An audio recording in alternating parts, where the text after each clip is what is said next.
Okay, so let's get started. Question number 1 क्या है? भारत के जो मुख्य न्यायाधीश हैं, भारत के मुख्य न्यायाधीश राष्ट्रपति और उपराष्ट्रपति के रूप में कार्य करने की उपलब्धि प्राप्त करने वाले महान राजनेता का नाम बताइए।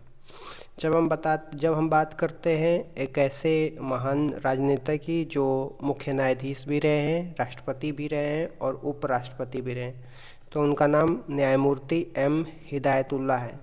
ठीक। सुप्रीम कोर्ट की बात करते हैं तो सुप्रीम कोर्ट को इस्टेब्लिशमेंट 28 जनवरी 1950 में इस्टेब्लिशमेंट किया गया, जिसमें एक जज और एक चीफ जस्टिस और 7 क्या अन्य जज होते हैं। ठीक। पहले जो चीफ जस्टिस हैं उनका नाम एच.जे. कानिया, ये भी ध्यान में रखिएगा। पीआईएल के जनक कौन होते हैं? तो पीआईएल के जनक पीएन भगवती हैं। पीआईएल का फुल फॉर्म क्या है? Public interest litigation. सीजीआई की बात करते हैं तो जो ऐसे राष्ट्रपति जो कार्यवाहक राष्ट्रपति के रूप में भी, वाइस प्रेसिडेंट की और चीफ जस्टिस के रूप में भी कार्य किए हैं, उनका नाम एम हिदायतुल्लाह है। ठीक। अभी प्रेजेंट की बात करते हैं तो 52वें नंबर का बी.आर. गवई है जो चीफ जस्टिस हैं, और 91वें नंबर का कौन थे? जे. संजीव खन्ना थे। ठीक। पहले प्रेसिडेंट की बात करते हैं तो पहले प्रेसिडेंट डॉक्टर राजेंद्र प्रसाद थे। निर्विरोध चुने जाने वाले राष्ट्रपति का नाम क्या है? तो एन संजीव रेड्डी थे। ठीक। ये लोकसभा के स्पीकर भी रह चुके हैं। आत्मा की आवाज़ पे चुने जाने वाले जो प्रेसिडेंट हैं उनका नाम वीवी गिरी है। ठीक। तो ये भी ध्यान में रखिएगा। हम महिला प्रेसिडेंट की बात करते हैं तो प्रतिभा देवी पाटिल सिंह पहली भारतीय महिला प्रेसिडेंट बनी है, और दूसरे नंबर की कौन बनी है? अभी जो द्रौपदी मुर्मू है। नेक्स्ट क्वेश्चन देख लेते हैं। वसंत विषुवत कब घटित होता है? तो जो विषुवत है इसको इक्विनक्स बोलते हैं। क्या बोलते हैं? इक्विनक्स बोलते हैं। इक्विनक्स मतलब क्या होता है? दो ऐसे दिन जिसमें दिन और रात बराबर होते हैं उसको इक्विनक्स बोलते हैं। ठीक। तो विषुवत जो होता है इक्वल डे एंड नाइट को बोलते हैं। तो 23 सितंबर और 21 मार्च को क्या होता है? इक्वल डे एंड नाइट होता है। तो बसंत जो होता है, बसंत विषुवत कब मनाया जाता है? तो 21 मार्च को मनाया जाता है। ठीक। 4 डेट हमें ध्यान रखना है। 22 दिसंबर को सबसे बड़ी रात होती है और 21 जून को सबसे बड़ा दिन होता है। ठीक। तो ये भी ध्यान रखिएगा। 21 जून को हम योगा दिवस भी मनाते हैं। और जब योगा दिवस की बात करते हैं तो इसको इस्टेब्लिशमेंट 2015 में किया गया है। ठीक। अभी 2025 में 11वें नंबर का योगा मनाया जाएगा। ठीक। जो 2025 का थीम होगा yoga for one earth one health की बात किया जाएगा, तो ये भी ध्यान रखिएगा। ठीक। तो वसंत विषुवत कब घटित हुआ है? तो ये भी ध्यान रखिएगा। ये आपको 21 मार्च को हुआ। ऑप्शन नंबर बी सही है। ठीक। शरद इक्विनक्स कब होगा? जिसको 23 सितंबर बोला जाता है। 22 दिसंबर और 21 जून को, 22 दिसंबर को सबसे बड़ी रात और 21 जून को सबसे बड़ा दिन मनाया जाता है। 21 दिन को ही योगा दिवस मनाया जाता है। 2015 में योगा को स्टार्ट किया जाता है। अभी 11वें नंबर का है। ठीक। इकोटोन के बारे में क्वेश्चन जो अभी हम डिस्कस कर रहे हैं, क्वेश्चन वो किसी न किसी एग्जाम में आया हुआ है, इसीलिए हम डिस्कस कर रहे हैं।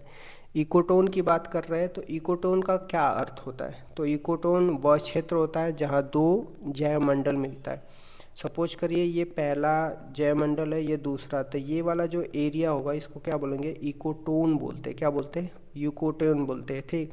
ये मान लेंगे कि ये फॉरेस्ट लैंड हो गया, ये ग्रास लैंड हो गया, तो ये बीच वाला एरिया जो होगा, जो दोनों ही होगा, फॉरेस्ट एंड ग्रास लैंड दोनों ही होगा, तो that is called the ecotone. तो ये भी ध्यान में रखिएगा। नेक्स्ट आ जाते हैं इकोसिस्टम। जो वर्ड है उनको टेंसले ने दिए थे। इकोलॉजी जो वर्ड है उसको अर्नेस्ट ने दिए थे, तो ये भी आप ध्यान रखिएगा। 1 दिसंबर 2015 को फ्रांस के पेरिस में आयोजित कॉन्फ्रेंस ऑफ पार्टी 21 जलवायु सम्मेलन में संयुक्त रूप से अंतर्राष्ट्रीय सौर संधि को लॉन्च किया गया था। तो कौन से देशों ने ISA को लॉन्च किया था COP21 में? जब हम COP21 की बात करते हैं इसको 2015 में किया जाता है, और इसी समय इंटरनेशनल सोलर अलायंस को इंडिया और फ्रांस ने मिल करके लॉन्च किया था, जिसका हेडक्वार्टर आपको गुरुग्राम में देखने को मिलेगा।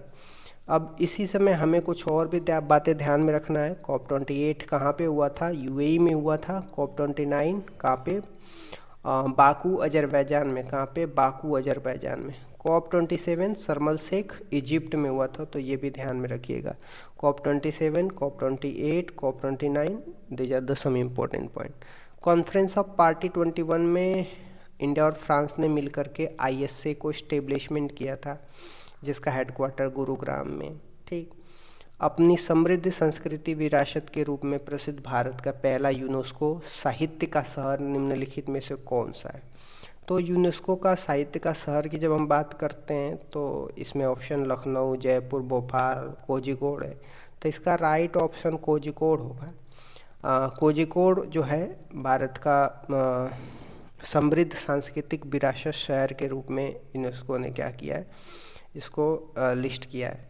यूनेस्को की बात करते हैं तो यूनेस्को का हेडक्वार्टर पेरिस में है, ये ध्यान रखिएगा। साहित्य का शहर कोझिकोड केरल में है, और भारत का मसाला का शहर कोझिकोड को ही बोला जाता है। ठीक। संगीत का शहर कहाँ पे? ग्वालियर को बोला जाता है।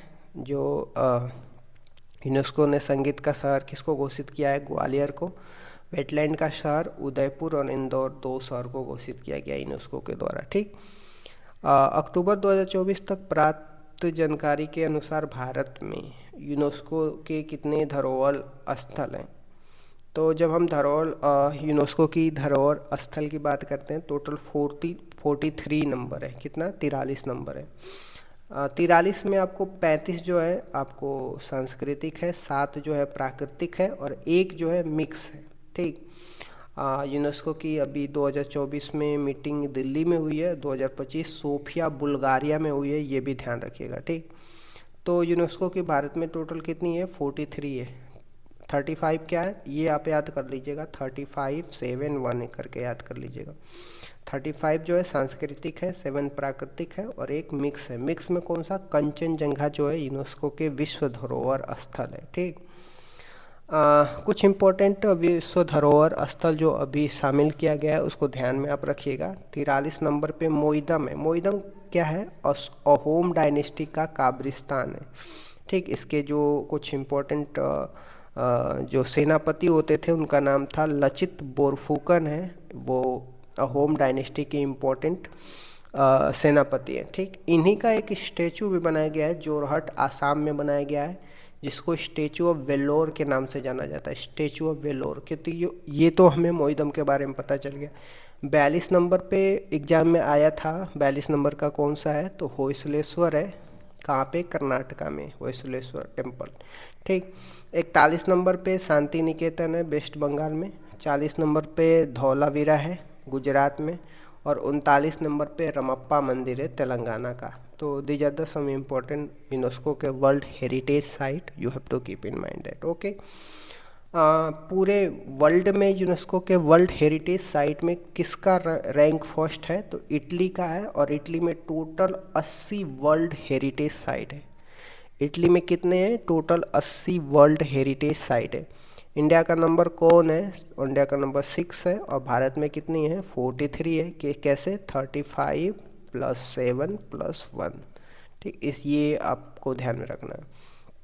यूनेस्को द्वारा विश्व में से भारत के किस शहर को पहला विश्व विरासत शहर का दर्जा दिया गया है? तो इसको ध्यान में रखिएगा, अहमदाबाद को। और दूसरा कौन सा? जयपुर को। अहमदाबाद को 2017 में विश्व विरासत शहर का दर्जा मिला है, और जयपुर को 2019 में मिला है। ठीक। निम्नलिखित में से कौन सा यूनेस्को द्वारा मान्यता प्राप्त नृत्य शैली है? तो यूनेस्को द्वारा मान्यता प्राप्त नृत्य शैली की जब हम बात करते हैं तो वो है आपका कलबेलिया है। क्या है? कलबेलिया है। ठीक। यूनेस्को के अमूर्त धरोहर में टोटल 15 साइट है। कितने साइट है? यूनेस्को के अमूर्त धरोहर में टोटल 15 साइट है। अभी जो लेटेस्ट है वो गरबा डांस है। ठीक। जो 15वें नंबर का है, और 14वें नंबर पे देवी पूजा, ये वेस्ट बंगाल का है। ठीक। 2010 में कलबेलिया जो है राजस्थान का एक जो नृत्य है जिसको गुलाबों के द्वारा परफॉर्म किया जाता है। आज छऊ डांस 3 राज्यों में परफॉर्म किया जाता है, ये वेस्ट बंगाल, झारखंड, उड़ीसा। तो these are the some important point you have to keep in mind that. Okay, तो यूनेस्को द्वारा मान्यता प्राप्त नृत्य शैली कौन सी है? तो कलबेलिया है। ठीक, नलखाई कहाँ पे मनाया जाता है? उड़ीसा का नृत्य है। गिद्दा पंजाब में महिलाएं करती हैं। भांगड़ा पंजाब में किया जाता है। ठीक, तो ये भी ध्यान रखिएगा। अक्टूबर 2024 में भारत की शास्त्रीय भाषा को दर्जा निम्नलिखित में से किन भाषाओं को दिया गया है? ठीक, तो भारत की शास्त्रीय भाषा की बात करते हैं। इसके ऑप्शन आपको मलयालम, उड़िया, प्राकृत, असमिया, बंगाली, मराठी, पाली, प्राकृत, असमिया और बंगाली। तो इसका राइट ऑप्शन आपका कौन सा होगा? मराठी है, पाली, प्राकृत, असमिया और बंगाली। ठीक, जब हम बात करते हैं शास्त्रीय भाषा की तो भारत में वर्तमान में 11 शास्त्रीय भाषा है। कितनी शास्त्रीय भाषा है? 11 है। पहला तमिल है, 2004 में इसको शास्त्रीय भाषा का दर्जा दिया गया है। ठीक, इसके बाद दूसरा संस्कृत को 2005 में, तेलुगु और कन्नड़ को 2008 में शास्त्रीय भाषा का दर्जा दिया जाता है। मलयालम को जो है 2013 में, उड़िया को 2014 में। ठीक, अब जो 2024 में 5 भाषाओं को जोड़ा जाता है जिसमें आपका मराठी, पाली, प्राकृत, असमिया, बंगाली। मराठी, पाली, प्राकृत, असमिया, बंगाली, ऐसे करके याद करते।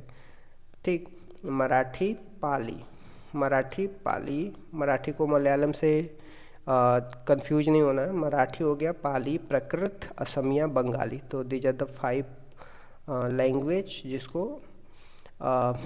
आपको जोड़ा जाता है, शास्त्रीय भाषाओं को दर्जा में दिया जाता है। ठीक, निम्नलिखित शास्त्रीय नर्तकियों में से कौन उड़ीसी से संबंधित हैं?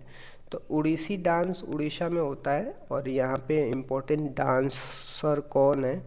तो ये जो झाबेरी बहन है ये मणिपुर की हैं, ये मणिपुरी डांस की इम्पोर्टेंट डांसर हैं। श्रीमत शंकरदेव सत्रिया के इम्पोर्टेंट नृतक है। कुमुदनी लखिया ये कथक के डांसर हैं, इनको 2025 में पद्म विभूषण से सम्मानित किया गया है। मायाधर राउत ये उड़ीसी से है, तो इसका जो राइट ऑप्शन होगा वो आपको देखने को मिलेगा। तो उड़ीसी से संबंधित मायाधर राउत हैं। और ये कुछ इम्पोर्टेंट लोग और भी हैं जो उड़ीसी डांस को परफॉर्म करते हैं, जैसे केलुचरण महापात्र हो गया, संयुक्ता हो गया, सोनल मानसिंह हो गया। तो these are the some important person जो उड़ीसी डांस को परफॉर्म करते हैं। 2000 में पद्म विभूषण से सम्मानित हुए उड़ीसा के प्रथम नर्तक का नाम बताइए। तो उनका नाम गुरु केलुचरण महापात्र है, ये उड़ीसा डांस को परफॉर्म करते हैं 2000 में। 2000 में इनको भी पद्म विभूषण से सम्मानित किया गया है। ठीक, डॉक्टर लक्ष्मी नारायण सुब्रमण्यम एक भारतीय वायलिन वादक है और इनको अभी 2001 में प्रतिष्ठित पद्म भूषण से सम्मानित किया गया है। ठीक, 2025 में इनको पद्म विभूषण से भी सम्मान दिया जाएगा। निम्नलिखित में से किसने 1947 में भारत की स्वतंत्रता के अवसर पर लाल किले पर क्या किया? शहनाई वादन किया था। तो 1947 में आज़ादी के बाद भारत के लाल किले पे शहनाई वादन किसने किया था? तो इनका नाम बिस्मिल्लाह खान है। इनको 2001 में भारत रत्न से भी सम्मानित किया जाता है। ठीक, मल्लिकाए गजल किस भारतीय संगीतकार को कहा जाता है? तो बस एक पॉइंट आप ध्यान रखिएगा, मल्लिकाए गजल किसको बोला जाता है? तो बेगम अख्तर को बोला जाता है। ठीक, कौन भारत रत्न से सम्मानित होने वाले पहले संगीतकार थे? तो जो भारत रत्न से सम्मानित होने वाले पहले संगीतकार आपका MM सुब्बुलक्ष्मी हैं। इनको 1998 में भारत रत्न से सम्मानित किया जाता है। पंडित रविशंकर जी को 1999 को, लता मंगेशकर और बिस्मिल्लाह खां को 2001 में और भूपेंद्र हजारिका को 2019 में भारत रत्न से सम्मानित किया गया। तो पहले भारत रत्न से सम्मानित होने वाले जो संगीतकार हैं उनका नाम MM सुब्बुलक्ष्मी है। ठीक, भारत में कर्नाटक संगीत के जनक कौन है? तो भारत में कर्नाटक संगीत के जनक पुरंदर दास हैं, ये भी ध्यान रखिएगा। प्रसिद्ध वादक पंडित राम नारायण किस वाद्य यंत्र को बजाने के लिए जाने जाते हैं? तो सारंगी बजाने के लिए जाना जाता है पंडित राम नारायण जी है, ठीक। 2005 में भारत का सेकंड हाईएस्ट अवार्ड भी इनको पद्म विभूषण से सम्मानित किया जाता है, ठीक। भीमसेन जोशी की बात करते हैं तो ये भी एक संगीतकार थे। इनका घराना का नाम किराना घराना से है और किराना घराना के संस्थापक कौन है? अब्दुल करीम है, ठीक। होजागिरी डांस किस राज्य में परफॉर्म किया जाता है? त्रिपुरा में किया जाता है। हिमाचल प्रदेश में कौन सा डांस किया जाता है? तो नट और छपेली किया जाता है। और त्रिपुरा में होजागिरी, गरिया, कैर, ठीक। महाराष्ट्र में लावनी हो गया। केरल में कथकली, थेयम। तो ये कुछ इम्पोर्टेंट डांस हैं केरल के। और तो होजागिरी कहाँ पे परफॉर्म किया जाता है? त्रिपुरा में परफॉर्म किया जाता है, ठीक। गोटीपुआ किस राज्य का नृत्य है? तो उड़ीसा का है। गोटीपुआ, दलखाई, घुमरा, ये सब कहाँ का इम्पोर्टेंट डांस है? उड़ीसा के डांस है। तो इस तरीके से मैंने एक वीडियो को फिनिश कर दिया। Thank you so much guys for watching my video. Keep loving, keep supporting. Next video का इंतज़ार करिए। बाय।